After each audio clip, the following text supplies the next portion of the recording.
Kumbit-bit guys. Ang dami. Hala, ang dami nga.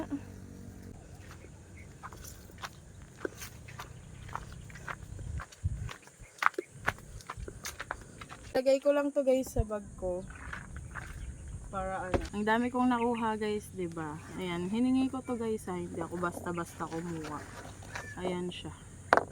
Meron tayong mulberry. Yung iba kasi hilaw pang mulberry kaya hindi pa natin makuha. Pero tinikman ko to kanina, sobrang tamis niya talaga.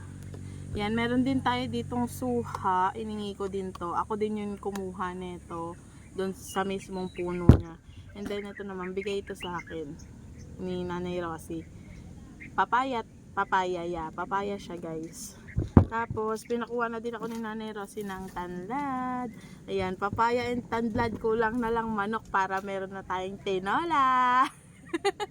Ayan, kumuha ko na ito guys kasi pakukuluan ko siya, tapos maglalagay ako ng bawang, luya, tapos konting asin lang, tapos hihigupin ko. Mas masarap kung may saluyot sana.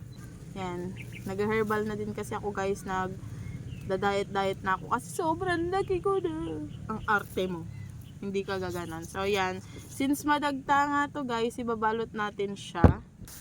Unang ilalagay ko itong suha, sunod itong papaya, syempre of course ang ating tanlad, and sandamakmak na mulberry. Ayan guys, sarap nito guys, matamis siya, masarap yan kainin, mukbangin, ganon. Ayan guys, itong nakuha ko, ayan, ito guys yung nakuha ko kay Nanay Rosie, yung binigay ni Nanay Rosie. So yun lang muna guys for today's video. Bye!